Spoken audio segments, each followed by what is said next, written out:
Good afternoon. It's Monday the 16th of June 2014, just after 1 o'clock. Welcome to UK Column News. I'm your host this afternoon, Brian Gerrish. With me in the studio, Mike Robinson. Afternoon. Well, mixed reports on the weather. If we look out the window here in Plymouth, it's been overcast for most of the morning, pretty warm to almost hottish, but we're only just getting the sun out. I see from the chat box that probably we've got the same sort of thing in other parts of the country. So some places still overcast, some people reporting sunshine. So that appears to be the weather from on the ground. But we're going to say to viewers and listeners, you shouldn't be worried about the weather. What you should be worried about is the rise of the propaganda and brainwashing machine of the British government. So we can start in no better place than to hand over to Mike for the BBC. Yes, Big Brother at work, maybe no bad thing according to the BBC, and this is an opinion piece. Absolute piece of propaganda. I'll just read some of it. The next time you talk to someone at work who is wearing a name badge, look at it very closely. It might not actually be a badge at all, but a sensor. It might be telling your employer who you're talking to and in what sort of tone of voice. This isn't a brave new world, the article says. This is now. And it goes on to say that devices are dirt cheap. Companies are increasingly taking note. It's absolutely being presented as being something which, you're going to have a choice. You either accept this or you lose your job, sort of thing. The author is really suggesting that this is a much better situation compared to what she's calling a haphazard and unscientific way by superiors who may well have made their minds up about us already based on not much evidence at all. This is in the old days where you were being spied on by human beings, of course, rather than by technology. Yeah. At the end, she says, above all, for the system to work, you would need to have some faith in the regime that implemented it. But then if you don't have any faith in the regime, the chances are that you're done for anyway. So there's really a kind of implied threat in the final paragraph of this. Absolute propaganda piece from Lucy Kellaway. And she's an author and a columnist of the Financial Times. And she also does a programme for the World Business Report, which is a World Service program. So the message is we've just got to live with it, and that's that. Yeah, it's fascinating. How did people manage to run their families, society, the world, businesses by just being normal human beings and interacting? And then, of course, there's no mention of the BBC that this technology could be helpful in weeding out paedophiles, who, of course, have an unfortunate habit of burying their way into the BBC. Well, what we are seeing is this massive propaganda machine now unfolding. And of course, if we're talking that, we better get on to Google. Well, in fact, another reset. I mean, this word seems to be being used by them. It was used in last week's, David Cameron was dropping it in last week's Prime Minister's Questions. I believe Hillary Clinton's been dropping the word reset. Now, it is just coming out right across just about every area of life at the moment that we've got to reset everything, and this is the latest one, to reset the net. According to this article here, The Guardian is saying that Google and Yahoo want to reset the net, but can it work? And the subheading is that tech giants are joining forces to attack NSA snooping, but what of the vast data collection that underpins their business model?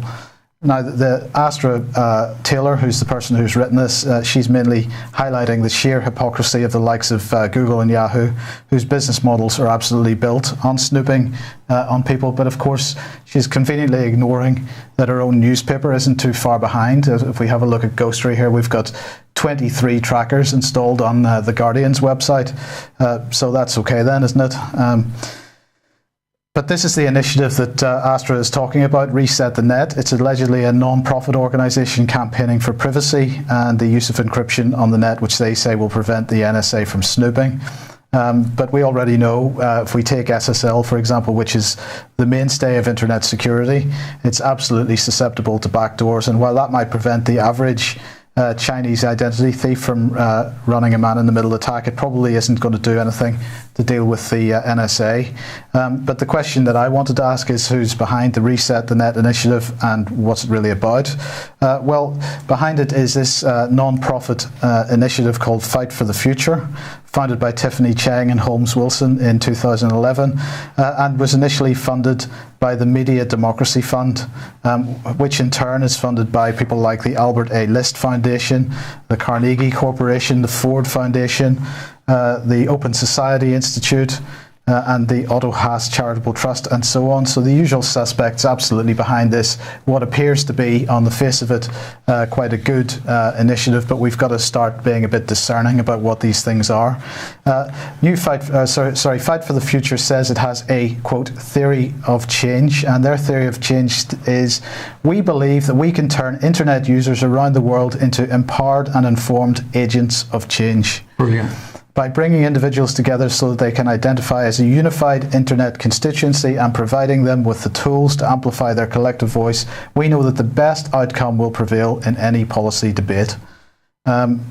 So what do you need to say about that? They are building a change agent network. Well, the network's been built, Mike. What they're doing now is fleshing it out. So anywhere you see the word change, and now particularly anywhere you see the word reset, you can be absolutely sure that this is working to undermine our culture, our constitution, and of course, traditional family life. The biggest issue that I have with this and this whole approach is that it's focusing people on trying to hide from the system. It's not attempting to get people out to deal with the system in any way. The system is there, it's immovable, there's nothing can be done about it, so the way to deal with it is to hide from it. And they're promoting this notion that you can hide from it, which of course you can't, because short of actually switching off your computer and not using the internet at all.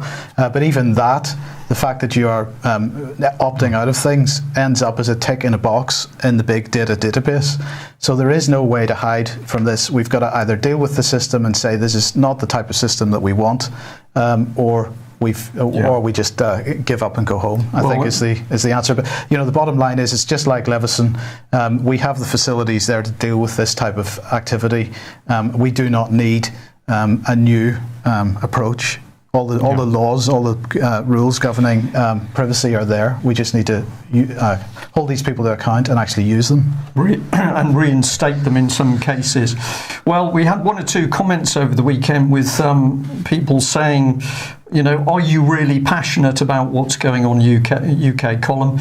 And our response is, we absolutely are, but something we've learned is that getting over what's actually happening in a clear, a measured way seems to be having the best effect. So if anybody out there is thinking, well, do we really get upset watching what's going on? I assure you we do. And I will come back to the simple theme of the abuse against children. Every time we get somebody contacting us or coming to see us on this issue, we understand just how depraved this government system is. And it's got to be dealt with, as Mike says. We need a lot of people to get off their bottoms and do things. It's not enough to watch and to research. Excuse me, a bit of a frog appeared from somewhere. Well, have a look at this. Brilliant information sent in to us over the weekend. The Government Communications Service Handbook, freely available online. Simply Google it. And I'm going to say all of our viewers and listeners need to see and read a copy of this insidious document. Here's the content. It's going to introduce itself with a big I, working in the GCS, code of conduct, leadership and governance, professional development, career management, guidance, and of course, diversity and equality. So it all looks fairly glossy. What's it really about? Well, we need to come to this man because Alex Aiken is the driving force. What's his background? Well, he did a bit of PR in Westminster Council. Then he's been leading the Conservative Party's central office, communications.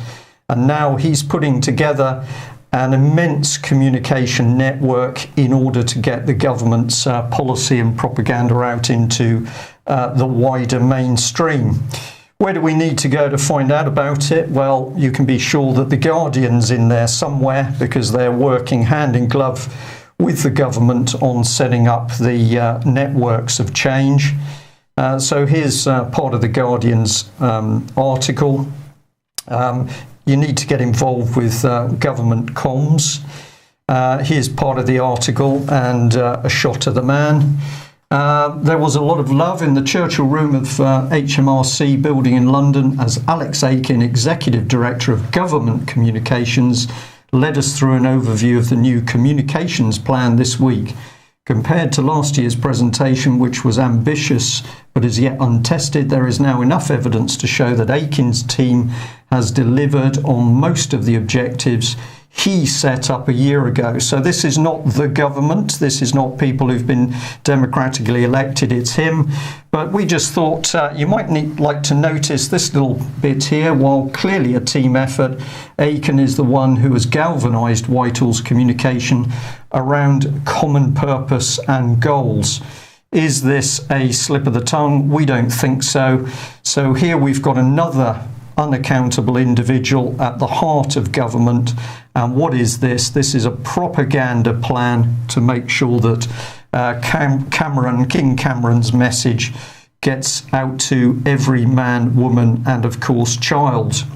Well, even the drum has picked up on this. No disrespect to the drum, but it's interesting to see that a number of media outlets have been watching what's going on.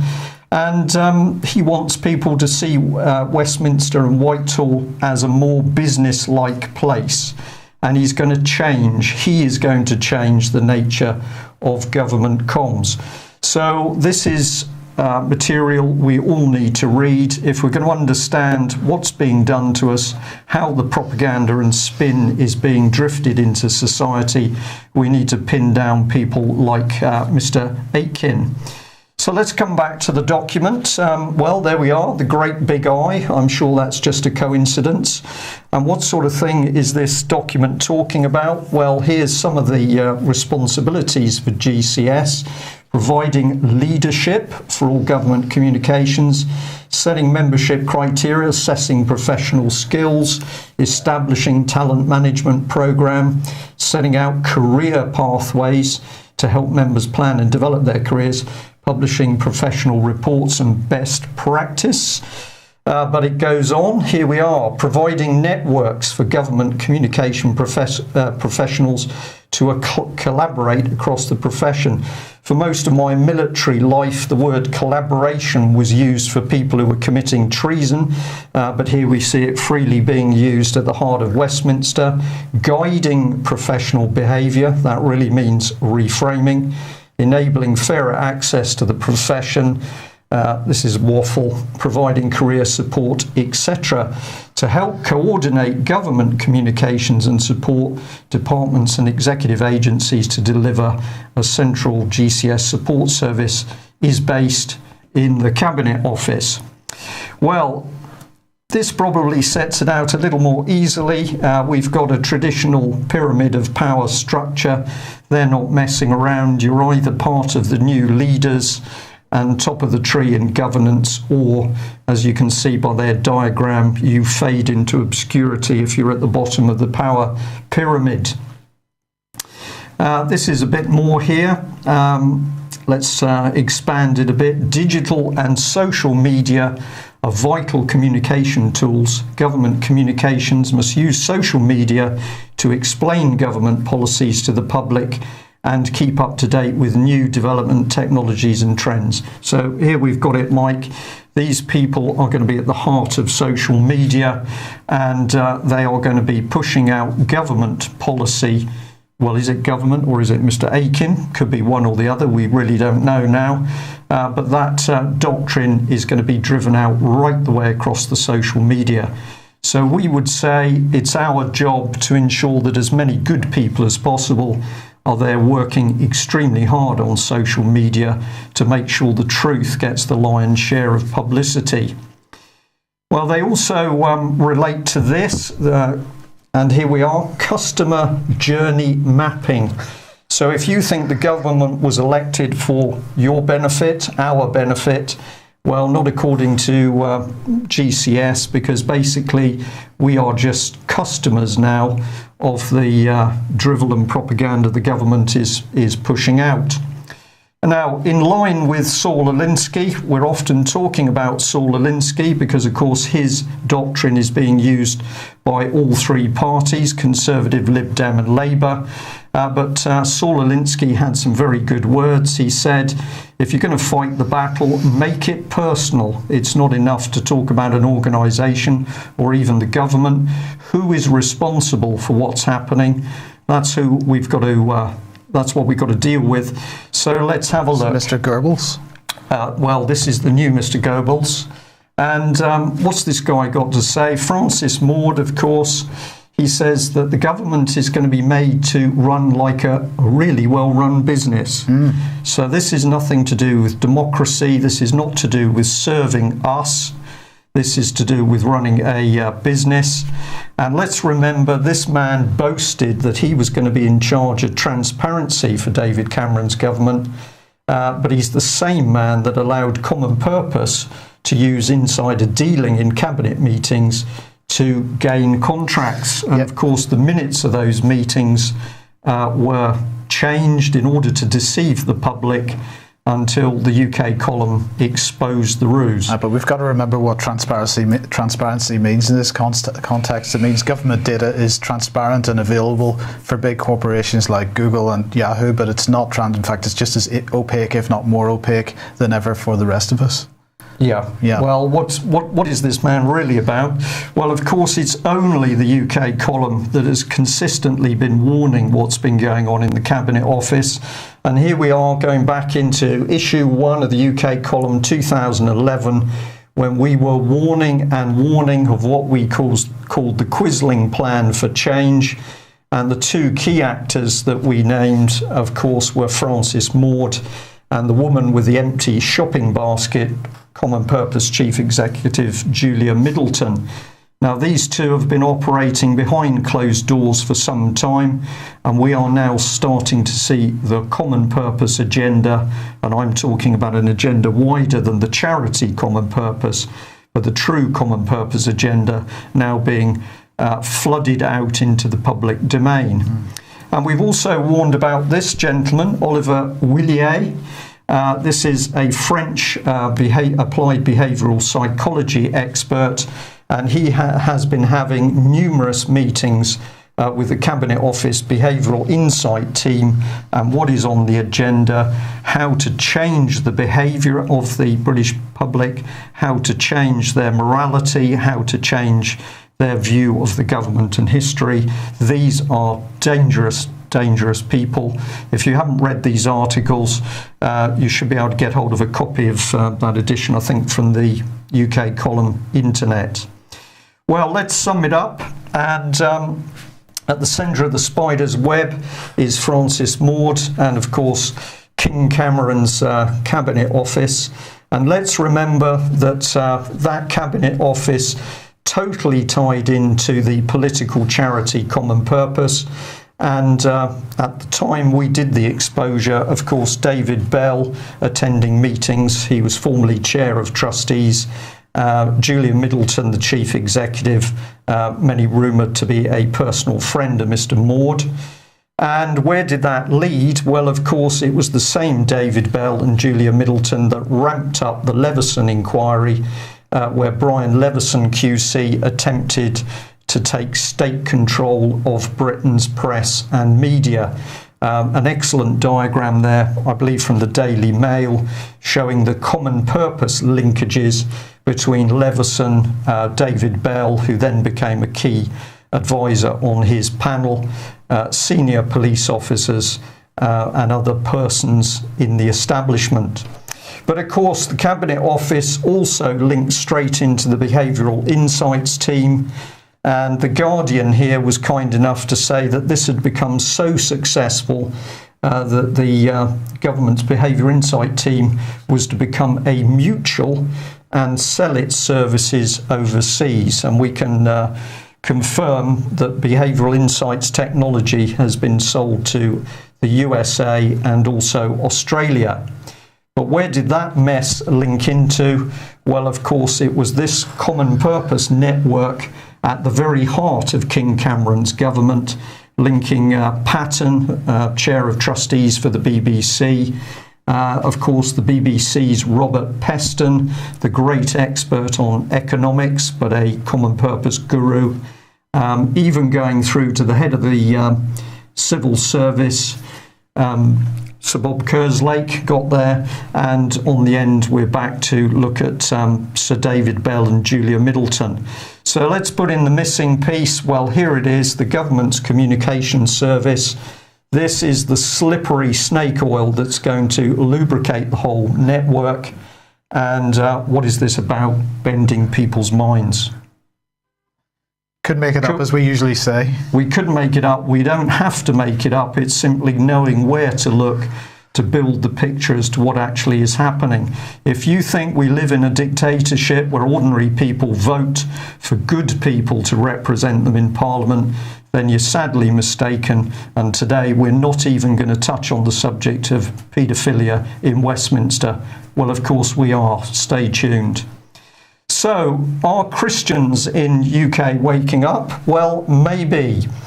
This was sent through to us. It's come from the Christian organisation Christian Voice, and basically a circular which was warning about common purpose. Here we are, common purpose outed, and there were a number of links which people could click on, and what the Post was saying was that the mainstream press, including the Mail, Guardian and Telegraph, have at last started talking about common purpose. But if we look at some of the additional comments, we've got somebody warning here that the Bishop of Worcester, John Ing, is a trustee of common purpose, a trust protector of common purpose.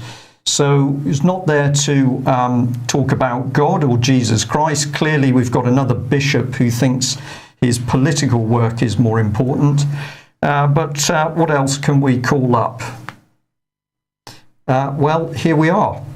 The Right Reverend Timothy Stevens, Bishop of Leicester, Anglican Church, is now Chair of Trustees of Common Purpose.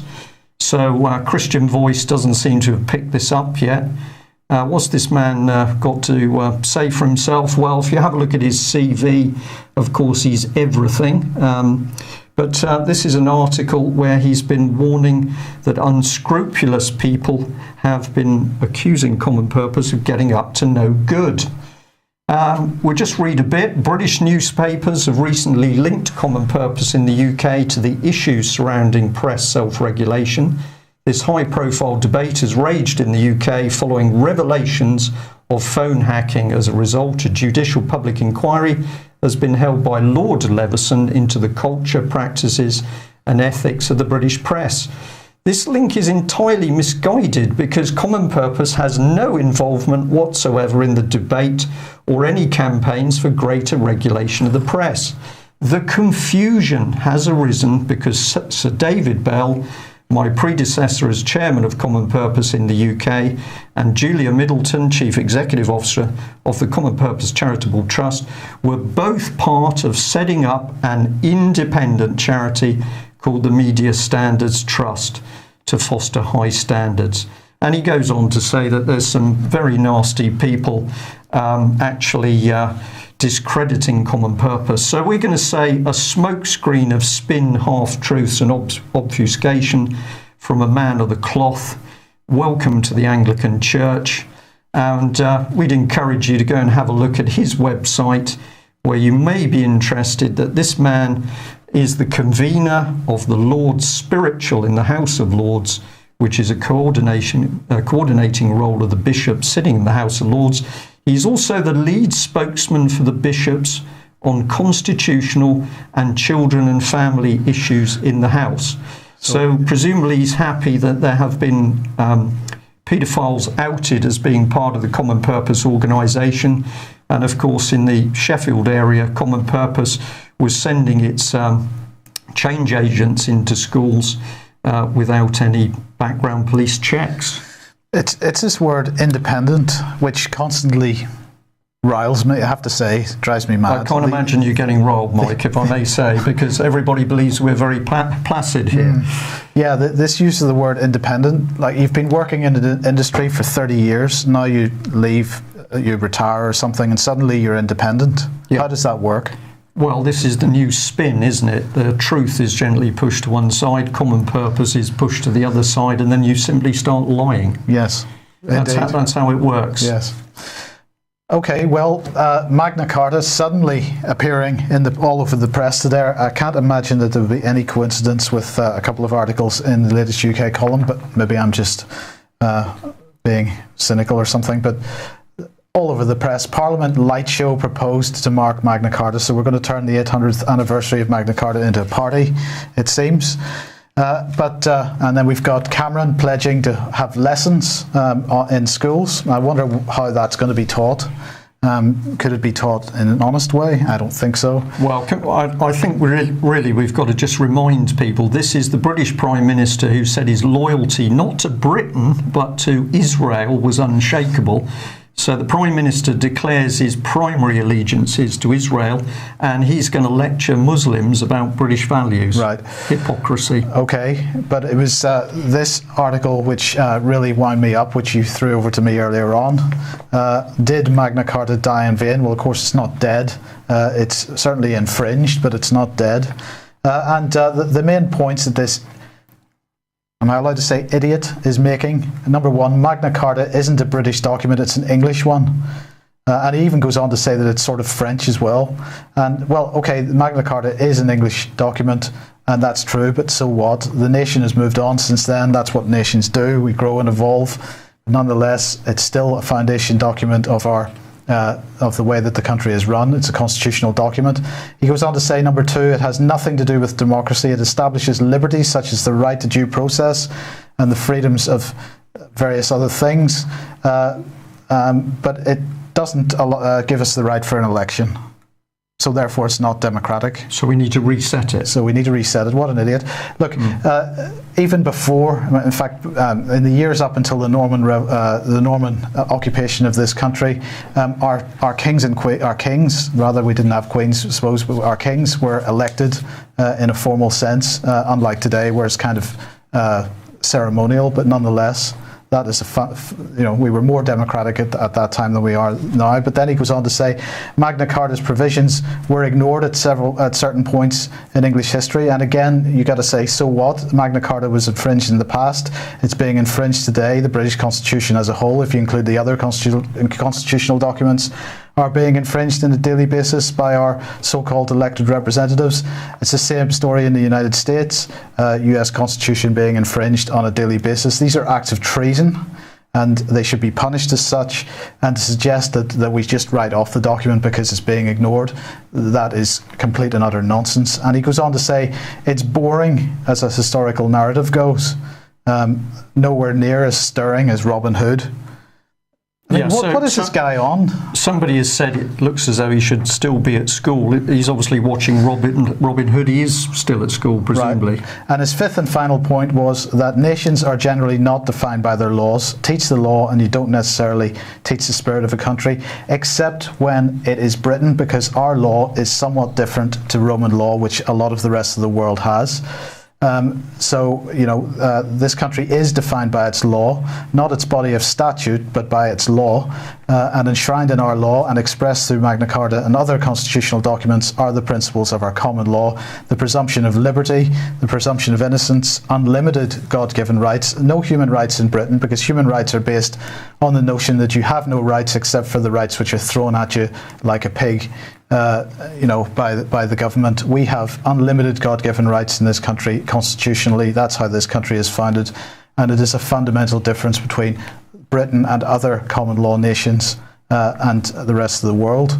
So the question is, who is this idiot that the Telegraph thinks should be commenting on Magna Carta? Well, he's got a new book out about Hollywood politics, so he clearly is a constitutional expert, right? Okay. Sorry. Yeah. What can you say? And let's not forget the image from the front page of the column, because, of course, in this area as well, there is an attempted reset going on. It is a wolf in sheep's clothing, and it is snuck up behind us, and hopefully people will recognise it for what it is. Well, they certainly will if they read the UK column, Mike, because the article you've put together is there to tell them what's going on. Indeed. Indeed. Right, moving on then, finance. I thought this was an interesting little article from the Financial Times because it really admits something that many people, including myself, have been saying for a long time, and that is that the stock markets have been supported, shall we say, by a plunge protection team. That's a particular group of people in the Federal Reserve Bank, but of course the FT here admitting that central banks right across the world pumping billions, if not trillions. In fact, they're saying $29.1 trillion into the markets in order to prop them up. What would happen to the stock market if that money was withdrawn? It absolutely demonstrates that the whole notion that the stock market is up back around above 6,500 is any true representation of the real economy, and is anything other than financial malfeasance. Right, we now need this propaganda machine in order to drive the lies about the economy, absolutely, jobs through the system. But I did notice a number of reports today, people really recognising that in fact the Bank of England is about to start the next collapse by raising interest rates. Right. So people are starting to go ahead with that. And then this was another fascinating little article in The Guardian. Uber and Airbnb show the sharing economy is on its way, like it or not, and they're really suggesting that people in Britain like the idea of property ownership, that sharing things is something that is not, that shall we say, the older generations will not appreciate, but the younger generations that are coming along behind are really embracing it much more. This is another propaganda piece, absolutely presenting the notion that there will be no such thing as property ownership in the not too distant future because we're going to share everything. I don't know if you've got any thoughts on that. Well, I'm very happy to share David Cameron's pad. I think we could get quite a few people living on that. Homeless and share some of his personal wealth. Share some of his wealth, share some of his property. Yeah, I'm all for that. Yeah. Okay, over to the Ukraine then. And Russia today has filed a £2.7 billion lawsuit against the Ukraine. This is actually Gazprom in Russia, the state-controlled energy company. And they're saying that Ukraine is so far behind in its payments for Russian gas that really they of course this is more than just a commercial decision. There's a political aspect to this, but nonetheless Ukraine's screaming that Russia is holding them to ransom is really a bit rich. If they haven't paid their bills, well, certainly if I haven't paid my utility bill, I get my utilities cut off. I think that probably should apply in this case as well. But nonetheless, there's clearly a political aspect to this too. But the other piece of news from the Ukraine is more troop movements. We discussed this a bit on Friday and last week, but it looks like more repositioning of military assets on the Russian side. Well, it continues. Are we going to stop it? Well, we seem to be doing everything possible at the moment to wind it up with the general rhetoric from the Westminster government, but also, of course, from the Americans. Who's causing the trouble? Well, one man keeps coming up in the worldwide press and media, Tony Blair. So the Independent here picking him up. Tony Blair, Iraq comments. Senior Labour figures distance themselves from former PM after he refuses to accept blame for the new crisis. Well, not only did he refuse to accept blame, he's got a theory that the whole of the Iraq problem was started by, surprise, surprise, Assad in Syria. It was Assad producing the weapons. It was Assad causing the trouble. And dear old Tony did everything he could to make sure that he looked after the Iraqi people. It was not his fault. If you really want to understand the sheer arrogance and the low empathy state of this man, you need to go to the office of Tony Blair. Somebody once told me that an office was really a den of snakes. That's something to do with the original origins of the word. Well, be appropriate for Tony. But have a look at what he says here in paragraph after paragraph. Tony is busy saying, well, it wasn't my fault. The problems were all there in Iraq. we couldn't really do anything about it because Assad was developing the chemical weapons, and it's all of the Muslims' fault because they've been sending in the fighters from Syria. Well, it's worse than rubbish because, of course, it's dangerous. We've got Boris Johnson here saying that Blair needs professional psychiatric help. Well, presumably it takes one to know one, but I think we can say on this one, maybe this is some good advice. Isn't it time that somebody picked up Tony Blair and said this man is dangerous to society and we need to section him? I mean, presumably if somebody made a report into MAPA around Tony's local area and said there's a man on the loose who's been responsible for the deaths of hundreds of thousands of people, let alone the maiming and injuries, that the local MAPA team should be around there pretty quickly. Or not. Well, perhaps something else will do the job. Yeah, just want to highlight this website. I'm sure we've highlighted it before, but this is a good little website, Arrest Blair for Crimes Against Peace. Let's give these guys a bit of support and perhaps link up with some of the people that are like-minded from there. So go have a look at it. People starting to go in the right direction, but we need more people to go in that direction faster. That's the key to success. I'm not going to say too much about this. I don't think I really need to say too much about it. Obama likens denying climate change to thinking the moon is made of cheese. This is a Saul Alinsky tactic, isn't it? One of the rules for radicals, that you ridicule your opposition. I think Obama is doing so much these days to draw ridicule onto himself. He's now feeling like he has to hit back. But this is a pretty pathetic little comment, isn't it? But, well, I think it's showing, Mike, how desperate these people are. They thought by now people would be clamouring to help prevent climate change. Clearly people haven't been taken in by this nonsense. So what's the next thing? They get angry and start to attack people. Well, we leave you to make your minds up about Barak and who he really is. But this is quite interesting from The Guardian because it's emerged that basically Benito Mussolini was recruited by Britain's MI5, and in 1917 he got a big foot up the ladder with the help of a £1 weekly wage from MI5. That's equivalent to £6,000 a week today. And what was he doing? Well, basically he was making sure that the Italians behaved themselves, and in particular he was using Italian army veterans to beat up peace protesters in Milan. So he was doing a good job to help the war continue.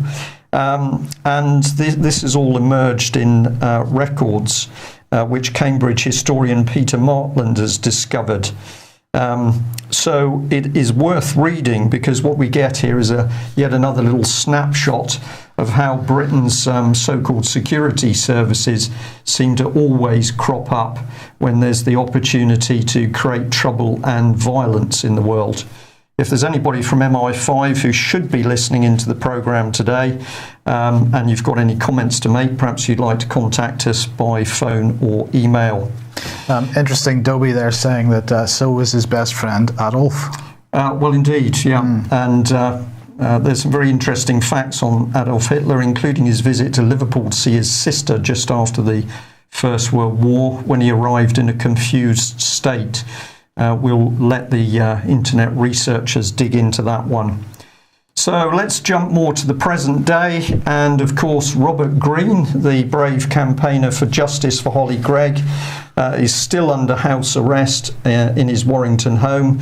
27 days now. He must sleep at his house, he must contact police daily, he must not use the internet. Well, where does that take us? Somewhere here. He was nominated for the Nobel Peace Prize by sources in Westminster. But this is the state of it. We've got a junta in Scotland simply putting people in prison or putting them under house arrest. But we'd like to thank one of our viewers for this email. Dear Brian, here with an article in the press generated by the No to Names persons. So this is a little bit of what is really going on in Scotland, and let's have a look at that.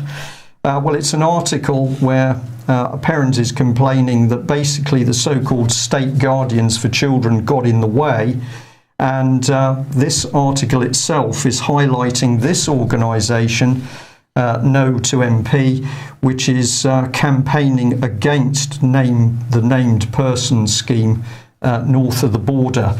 Now, this is very, very critical because at the moment we see how in England social services are being complicit in the taking and abuse of children.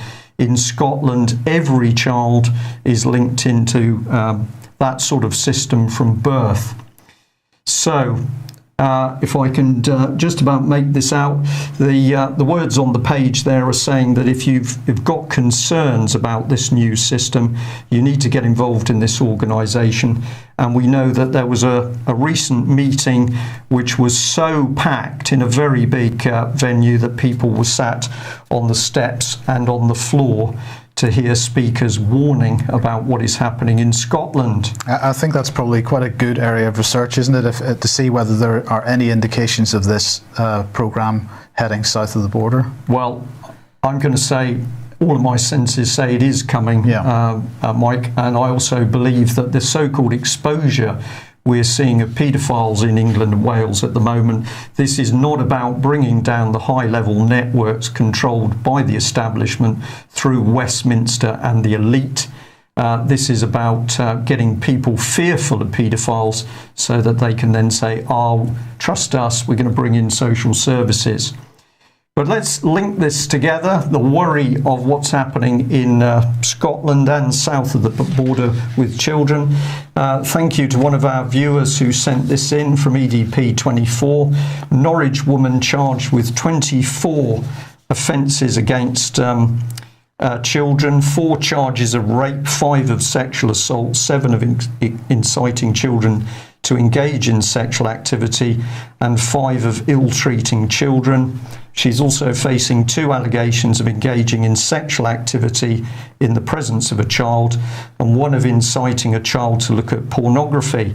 Now, what's interesting about this case is that in the list of accused, there are a number of women. Carol Stadler, 59, is accused of 11 offences. Sexual assault, inciting a child to engage in sexual activity, and engaging in sexual activity in the presence of a child. Nicola Collins, 2 offences of engaging in sexual activity in the presence of a child and assault. Judith Fuller, 6 offences of inciting a child to engage in sexual activity. And Denise Barnes, 6 offences including sexual assault and inciting a child to engage in sexual activity. Now, what are we particularly interested, apart from the horrors of the crime? Well, Marie Black, facing 24 charges of sexual abuse against children, was bailed to report to Bethel Street Police Station 3 times a week. We would compare that with Robert Green, a man dedicated to protecting children from abuse, who's been bailed to report to Warrington Police Station each and every day. It's pretty obvious that we have a pro-paedophile government in place, and the agenda, of course, is ultimately to take every child into state control. So that's it for the news. Bit of housekeeping, as Alex would say. Indeed. Just want to remind anybody that's a member of the UK Column but doesn't receive a physical newspaper. If you want to read this edition of the UK Column, you need to log into the website and click on the back issues button, where you will see a page with all the UK columns that you can, all the print editions that are available as a PDF to read there. So do that. Tonight, 7:30, we've got the Crane Report. Pippa King will be back with Ian Crane to discuss more about the RFID and microchipping agenda, and Fracking Nightmare at 9 o'clock live, and an update on what's going on in East Yorkshire, and also some news about AV 5.1, as it's being called. Right. So keep an eye on that. Also, we've got to say tomorrow, 11 o'clock, if you're able to get to the Hereford area to support Guy Taylor, who's facing his 2nd unlawful eviction, we'd be very grateful for supporters on the ground. If you can't get there, perhaps you might like to put pen to paper, tweet, email, or in any other way get out this terrible story of people's homes and properties being stolen by a corrupt, fraudulent court system. Sorry, I'm just going to say that I will speak to Guy this afternoon, and I will, if there's any changes, if there are any changes to that situation, I will put those out in an email this afternoon to everybody that's sort of signed up to the UK Column news sort of email newsletter. Okay, and of course we will say, as always, if you attend, we would ask people to be polite and well-behaved and peaceful.